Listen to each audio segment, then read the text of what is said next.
Here we are at Petaluma Avenue Homes, which is next to the Sonoma West Medical Center. And what we have is a sad story. We understand that people living on these upper floors, 3 people in succession died. Because if you just look straight over here, you will see that there's a power supply and a very large cell tower that is much too low to the ground. That should be another 100 feet in the air.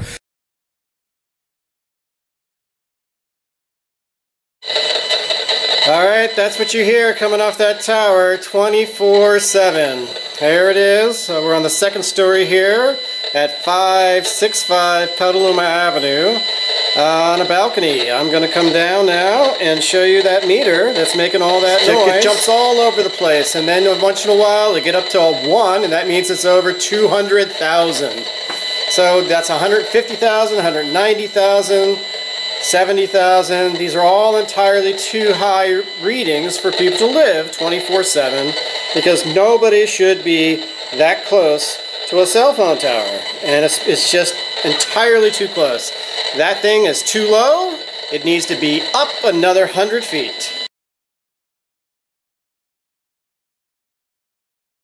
Alright, but that's not much of a shot. It's the exit sign. But why am I showing you this unit? Well, this is the edge, and this will be the southern edge of Unit 330 from 565. Bedroom corner. That's the bedroom corner where Erin lived. Erin was 27 when she moved in here, and she died 4 years later at age 31 from breast cancer. Well, that's not surprising when you consider where she lived, because now I'm going to pull around and show you how close she is to a major league cell phone tower, which is coming into view right there. The amount of radiation is amazingly high, and we're looking at a meter there, and you can hear what's coming off of that tower.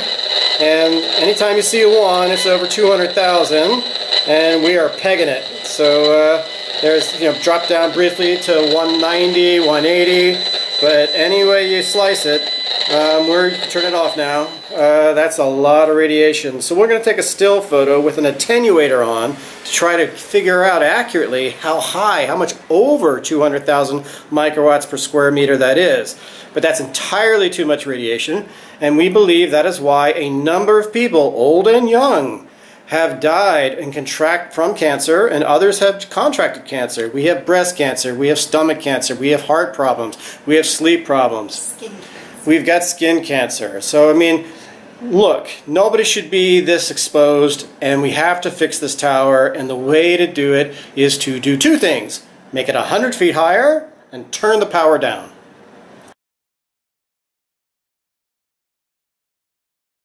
Well, as we still focus in on this tower, I guess I've learned some more bad outcomes, and what are they?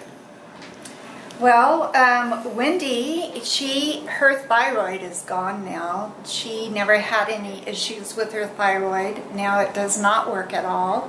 She's lived here from the beginning, March 2009.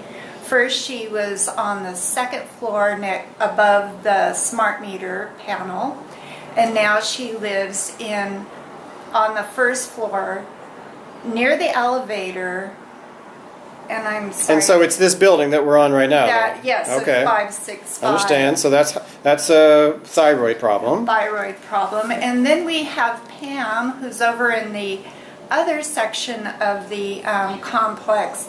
She has had skin cancer, 2 operations, and her daughter, who has just turned 14, has been diagnosed with Hashimoto's. And Pam and her family, her husband and 2 daughters, have lived here since March 2009. And Hashimoto's is it's a thyroid disease. Another one.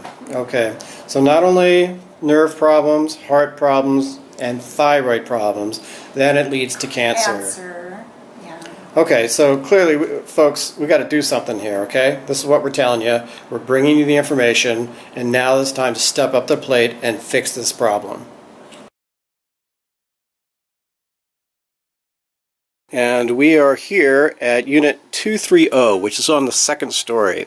And what I'm going to bring into focus is a very large cell phone tower, which is too low and too close to this apartment building. You can see that when it shows 1, that is 20 on the scale, which is 200,000 microwatts per square meter.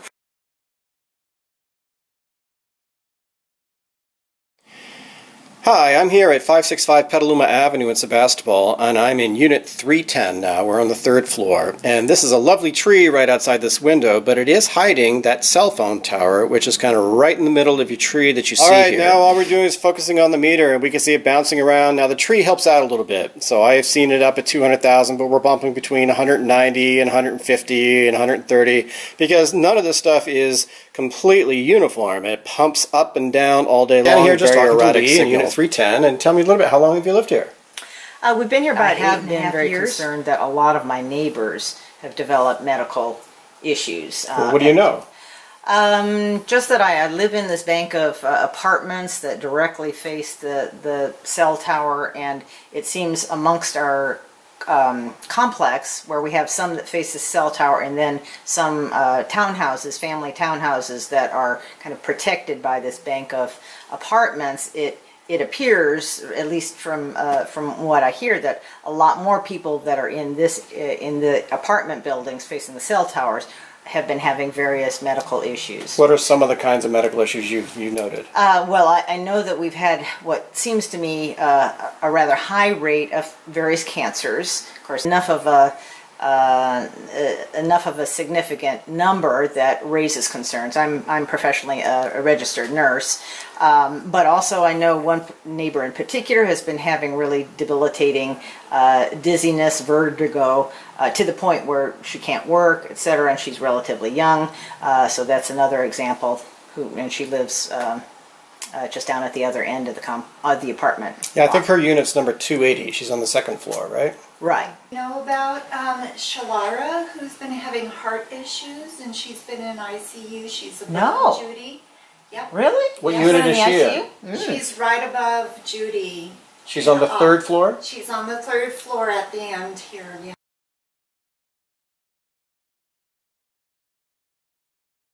All right, here I am at 565 Petaluma Avenue again, and we're here at Unit 280, which is on the 2nd floor. So it's the Petaluma Avenue homes. And look, all around, it's a very nice place, and they got a nice view of the trees out here. And we're looking at the hospital that's right next door. There's a parking lot, and across the way is the hospital. But just to the left, and it's now hidden by these trees, is that cell phone tower that we know is operated by Crown Castle, and we believe it's mostly AT&T antennas on it. Well, we're actually very close, and the fact that we have these leaves helps quite a bit. When you have leaves in between the cell phone tower and yourself, the leaves themselves are blocking a good amount of the radiofrequency microwave radiation, which we'll see in the reading I'm about to show you. All right, now we're about to get a reading. This is the antenna on the unit, and I'm going to pull it in here. Now it goes at 12, 14, 15. That's what's coming off this antenna through the tree.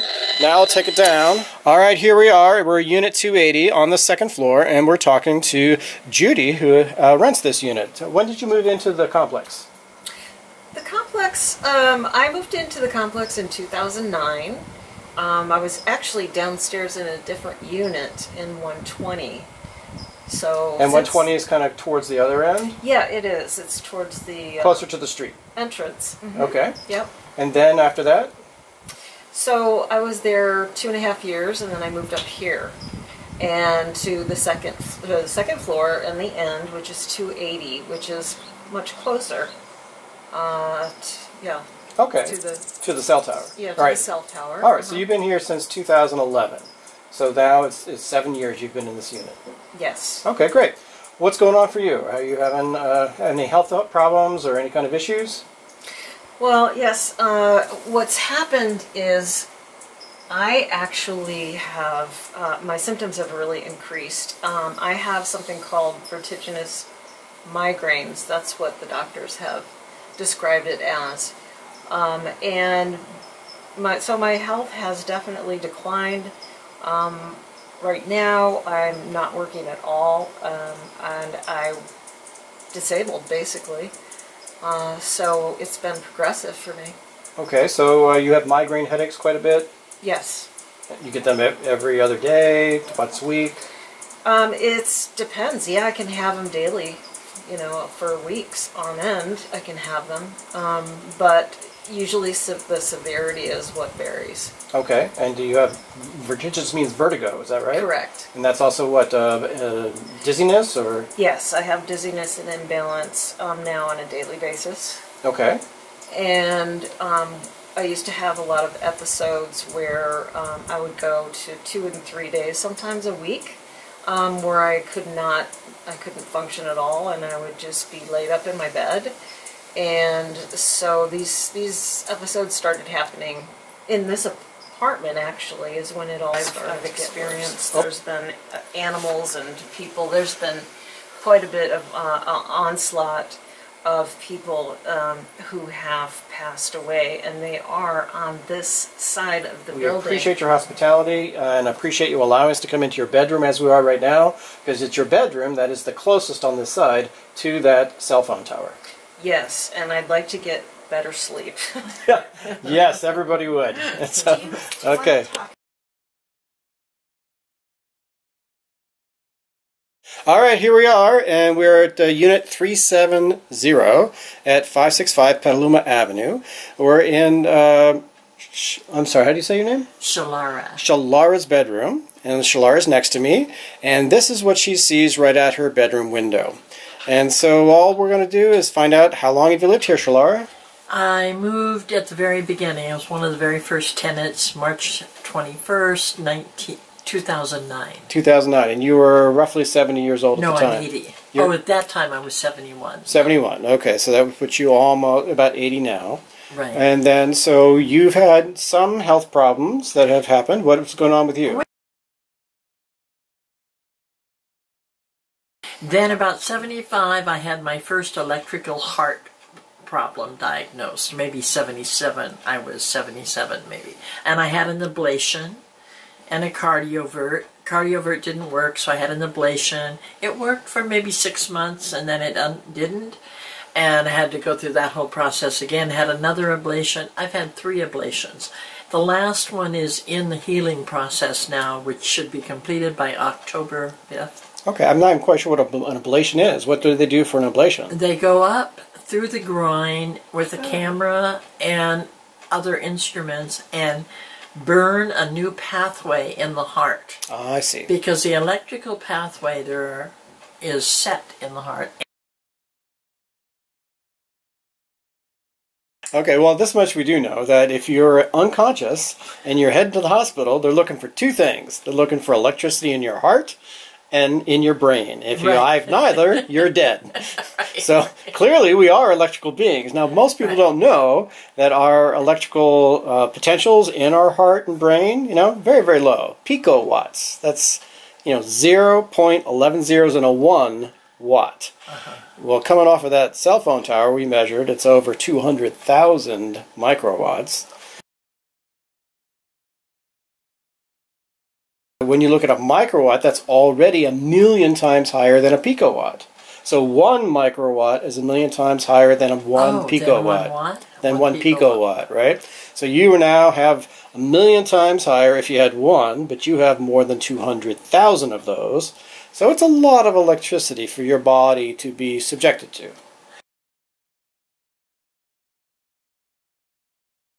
Does it not affect the people on the 2nd and 1st floor on this corner? It affects everybody up and down the side. Right. I'm sorry to tell you, because you're on the 3rd story and you're the closest, you are my highest reading of the day. And so I'm sorry to say that, but the good news is if we do the right things, we can dramatically lower it for you. Yes, well, that would be very good. So the electrical problems have defied, they do not know why I keep having electrical problems. Well, I could give them a call and explain it to them if they want. They would, they're doctors. Of course, they wouldn't listen to me. They wouldn't listen to you. I've only taken the 1st year medical school courses, and I've only studied this issue for 5 years, and I've probably read myself about 5,000 studies, and quantitative evaluated them. So I know what I'm talking about, but they still might not listen to me. Dr. Betty went to school 14 years. He's top of the heap. Cool. He's an electrical physiologist, heart doctor. Yeah, he didn't go to cell tower school, though. No, he didn't. Yeah. And not that I know of. And so what I want to say is there's an unusually large number, I think, although I'm not sure, this end of the building, of deaths and illnesses in this end of the building. You have to understand that this tower, the power level that it is, it's really designed to broadcast out about 10 or 15 miles. So now, it just goes right through the wood of the structures. Yep. And you. And me. And you, right. So at the end of the day, when you're staring at that tower, like I am looking straight at it, my head right now is about in line with the antennas. I can tell you for sure, I am somewhat electrically sensitive. Okay? Yes. They call it electromagnetic sensitivity. I feel that tower at this distance. I feel a tightness in my chest. I feel things racing inside. So I know from not just my meters, but from my own physiology, that that's a very powerful exposure right now.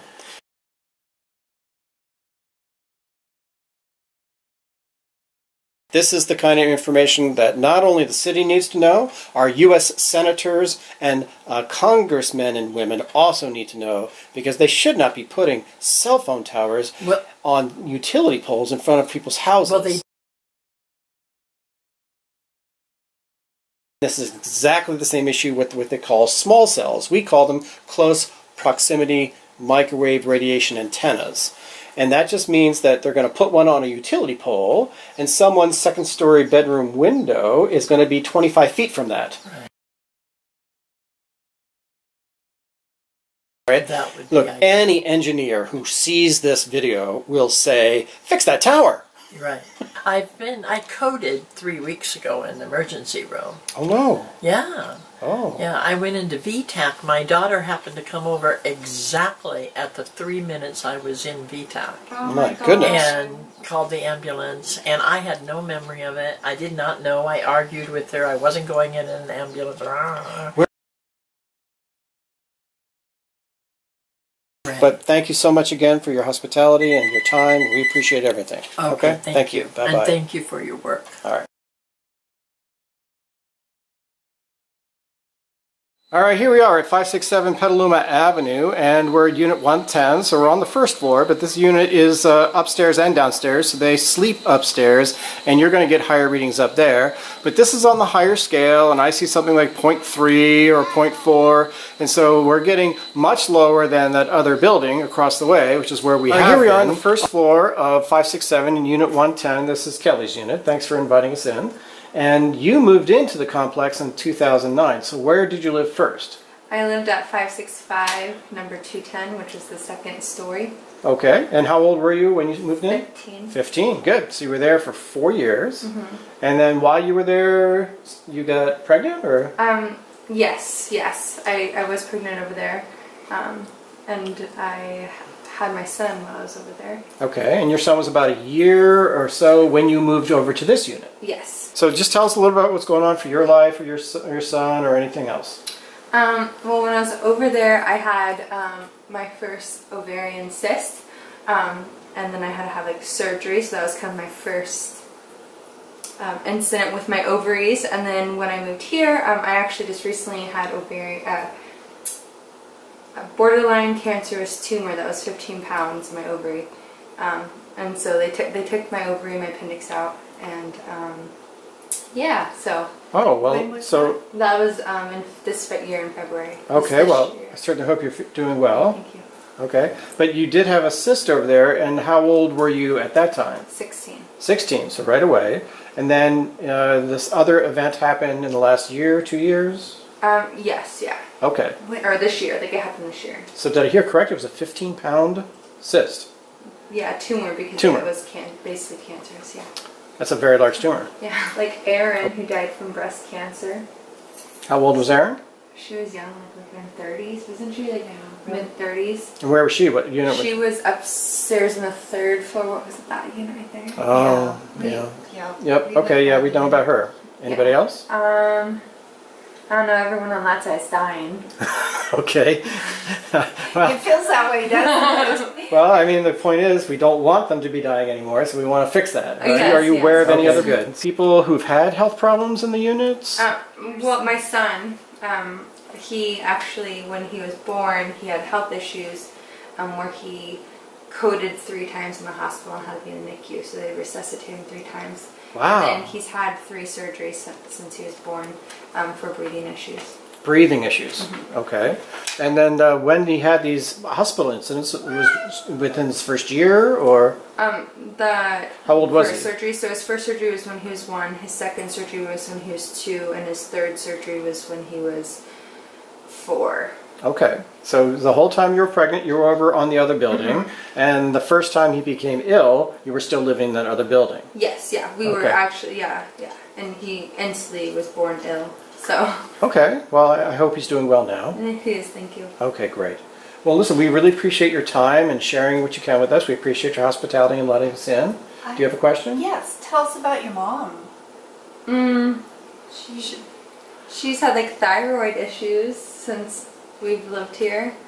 And your mom still lives here, right? Yes. What unit is she in? Number 130. 130. I'm Okay. 5'6", 130. Okay. But yeah, I think her main issue was like her thyroid. Yeah, I think she said her thyroid no longer works. Yeah, it doesn't function. Yeah, do you I know, think she had thyroid surgery. And do you know when all the thyroid problems happened? Yeah, that happened when I was pregnant.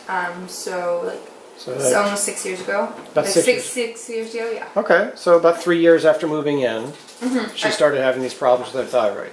Okay, I understand that too. All right, well, radio frequency microwave radiation, unfortunately, is something that is systemic, and it affects just your general electrical capabilities of your cells, and so it can manifest itself in many different ways. And so we do see increases in thyroid problems and in neurological problems and in reproductive problems, and unfortunately in some cases cancer.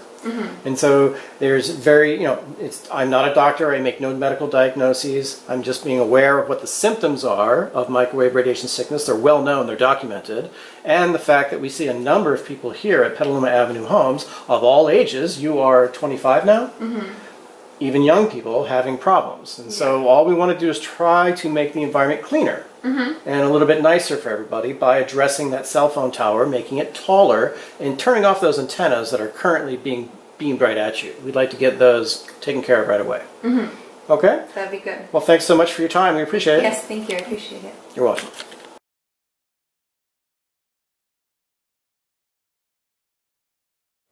Here I am in Sebastopol, California at 6713 Walker Street, and this is a home that's actually a little further to the east of where we were at the Petaluma Homes. And we have a lovely garden here. We got flowers and vegetables, but you look straight up and you see a very large cell phone tower, which I think is probably too close to where people live, sleep, and heal. And so we will take a measurement of that, but I've already seen some measurements, and it's up above 200,000 microwatts per square meter right out here on the deck.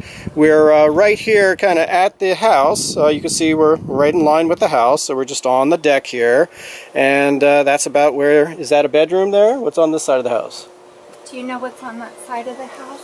These rooms? Are they bedrooms? No. Yeah. Okay, so that's about what that bedroom will experience every night. All right, now we're just focused in on the meter, and we see it bouncing around, and we're going to tilt it back a little bit more and see what we get, but a little bit lower, we're at 100,000, 120,000, but when you go up higher, you get up closer to 200,000, because that is where the cell phone tower is, just above the trees there. So that's a line of sight of the cell phone tower, and our goal is to maybe get that a little bit higher so you don't get such an exposure right here at the house. All right, here we are at Steve and Sheila's house, and that's 6713 Walker in Sebastopol, and we're just looking at their beautiful vista out the window and just have a little conversation. How long have you guys lived here? Almost 30 years. Well, it's a beautiful home. I can imagine why you'd want to stay. So, what's it? Do you have some idea when they built that tower? Is that a 10-year thing, a 12-year thing? I've been thinking about it. I Probably think any time, actually. I think it was about It was not much, but it's More than maybe 15. Or maybe 15 years, okay? And you guys are now in your mid-70s, somewhere around there, right? Mm-hmm. Okay, so you've had it probably from 60 to the mid-70s. All right, and so what kind of health are you guys in? Dementia, and I have Alzheimer's. A kind of Alzheimer's, yeah. Okay, well, we understand, and it's unfortunate that radio frequency microwave radiation essentially will create conditions like that to some degree, depending on how much exposure you get over a period of time. So it's unfortunate that, you know, the toxic agent is as high as it is here, right? Our goal is to raise the tower in order to make it less that way, so it won't be quite so high for you. We were outside, we measured over 200,000 microwatts per square meter. That's a high reading. And so what we're really hoping to do is to lower that significantly. That's our hope. If some changes are done that are make things better, I think it's probably not going to be in time for us, because we're both pretty bad. We've got pretty bad problems with our brains and stuff. We'll do everything we can to make it a little better here. Okay, well, Okay. I appreciate that. Thank you. Yeah, that would be great.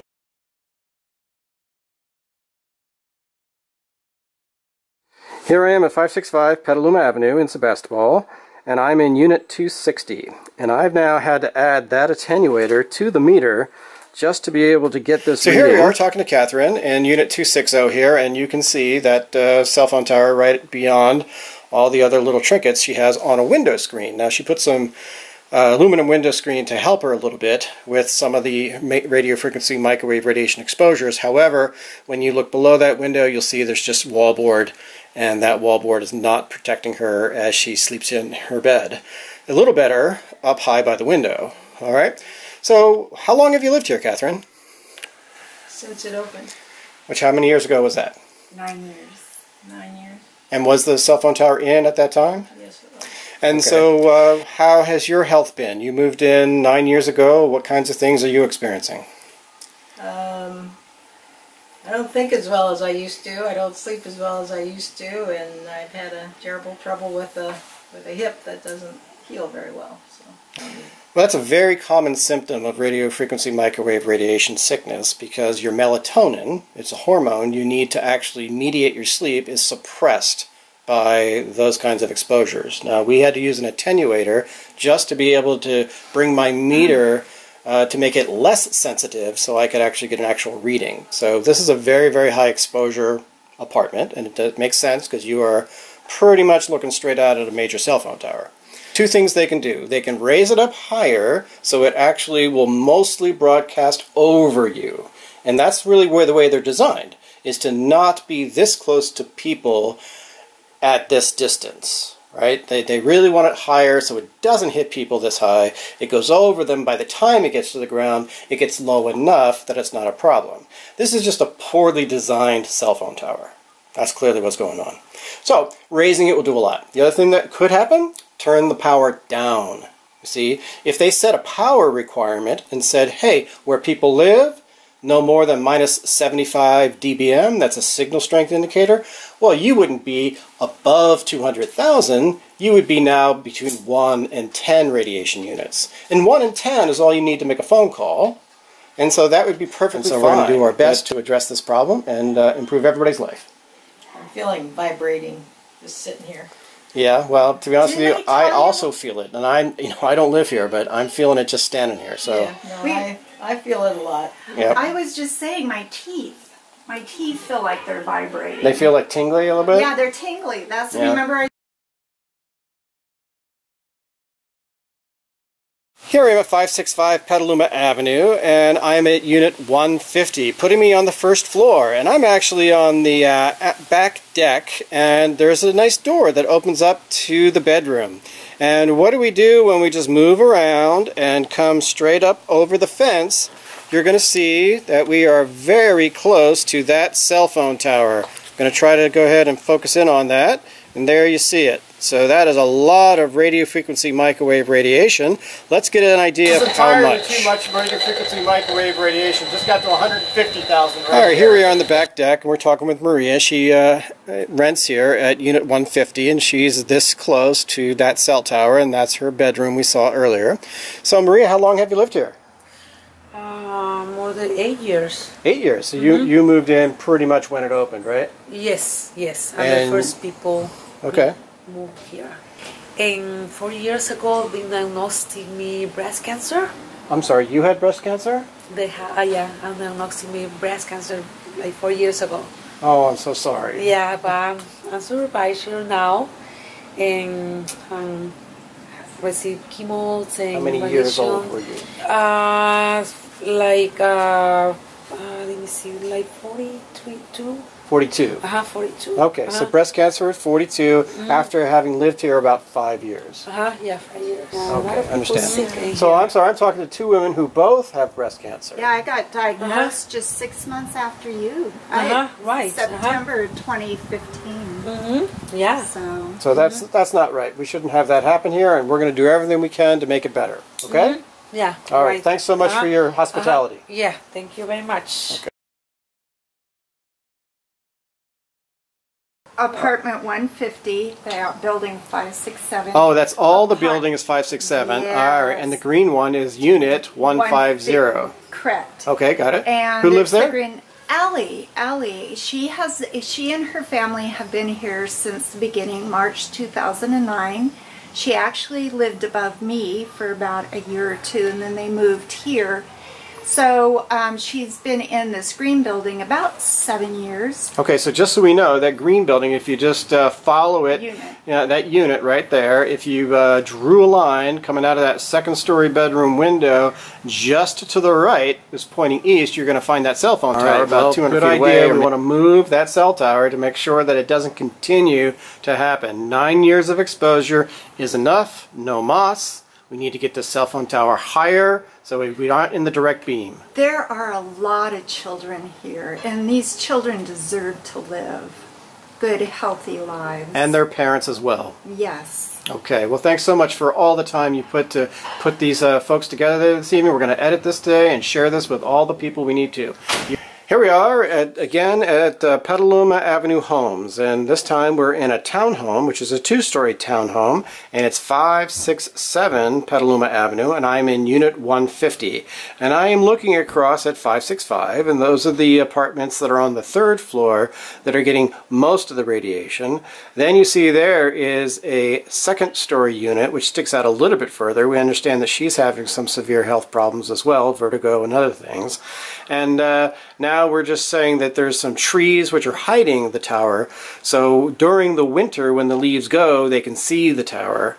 Right now when the leaves are present, it's doing a good job of blocking some radio frequency microwave radiation. So I'm going to show you what we have here coming through this window. And this is the radiation coming through the window. I'm going to zoom in on that, hopefully get a little brighter. Alright, now we can see what's coming through this bedroom window, and it's basically still picking up something from the cell phone tower. I've seen it as high as 3, 4, 5. Right now it looks like it's a little bit less. So I'm just talking with Alie, and Alie has a great family here, husband and 3 boys. So Alie, how long have you lived here? I moved here in 2009. Okay. And I was living on the other building by Connie. I was living in the second floor, and then 1 year later I moved here, and it was 2010 when I moved into this unit. And after that everything was fine, and then suddenly in 2015 I started having a lot of stomach problems, headaches, and like a lot of numbness in my arms. So we didn't know what it was. Okay, so let me understand. You were here 2010, lived here about 5 years, and then you started to have some health problems. Yes. All right, let's talk about your stomach issues. What's going on with your stomach? Well, they said that I was having an H. pylori, but none of the doctors, they could even figure out what was the issue. Then one doctor, they said, oh, you might have like something in the stomach. So when I went to do the readings, they said, oh, probably they misdiagnosed me. They said, oh, maybe you might have cancer in the stomach. All these issues, health issues you're having, like headaches, dizziness, tiredness, a lot of tiredness, and pain in the stomach, is causing the adrenals to have issues. But I never knew why I was having those issues. Okay. Because when I came here, I was pretty good. I never have issues because I'm only 33 years old. So Okay, well, it is, I'm sorry to say, microwave radiation sickness does have some of those symptoms. When you get a long-term exposure like you're getting here in this second-story bedroom window, it could lead to some of those symptoms very easily. It's just kind of a chronic disease exacerbator. All right, it gets right in the middle of the electrical pathways and all those kinds of things that how your cells normally operate. And most importantly, it will suppress your melatonin, and that's a hormone you secrete when you sleep at night, and that helps you heal throughout the night. And you're probably not getting as much healing as you could be getting if we are able to address this environment and calm down the radio frequency microwave radiation exposures. Now tell me about your sons. They sleep right next door. yeah, I have my 2 babies. They sleep next to me, and my teenager sleep on the other side of the bed. All right, let's talk about the 2 babies that sleep on this side of the house. This side, Christopher, he always complains about headaches, and he gets like he's very sensitive on his ears. Like he cannot hear that little Ringing. That ringing. It's like it's really very irritated. The other thing that since 2000 and so he has ringing in his ears. in his ears. How old is Christopher? He's 8. Okay, I'm in my 50s. I have ringing in my ears, tinnitus. And this is not a young person's thing. Young people, 8 years old, should not have tinnitus. So I would have to say that because they're essentially looking at the same way, they have a window that's pretty much as the camera is pointed right now, they are also getting similar levels of exposures. Yeah. Okay, so headaches and tinnitus, again, common radio frequency microwave radiation sickness problems. Yeah, only 6 hours, and then 3 of those hours are like awareness. Like my body is not resting. Okay. And when I get up, I feel dizzy. I see. Well, Very dizzy because this is my side where I sleep. which means you're closest to the window. And then I sleep, and then I have to sit in the middle of the night, and oh my god, I feel like A little dizzy. dizzy. A little vertigo kind of thing. Okay. Again, these are common microwave radiation sickness exposure symptoms. How's he doing? Is he getting headaches? He gets headaches. When especially he gets most of his headaches is during when you can see more the tower, like because sometimes he's here and he cannot. He can stay here maybe 15 minutes, and after 15 minutes he cannot stand here. He needs to go downstairs. I don't know why, but he's like, my head hurts. I need to get downstairs. Okay. Well, that's good to know. And that's primarily when the leaves are down and he can actually see the tower. Which means you're getting a more direct exposure then. This March I have a lump in my left. I'm sorry, is in your arm? It's in my on the side of my armpit, down low, close to my breast. Okay. But I'm monitoring that. Okay. And hopefully nothing comes to worse. And so we just thinking that it will not develop any cancer or anything. Well, let's hope not. We want you to have a healthy life. Okay. Well, thank you very much. We really appreciate your time.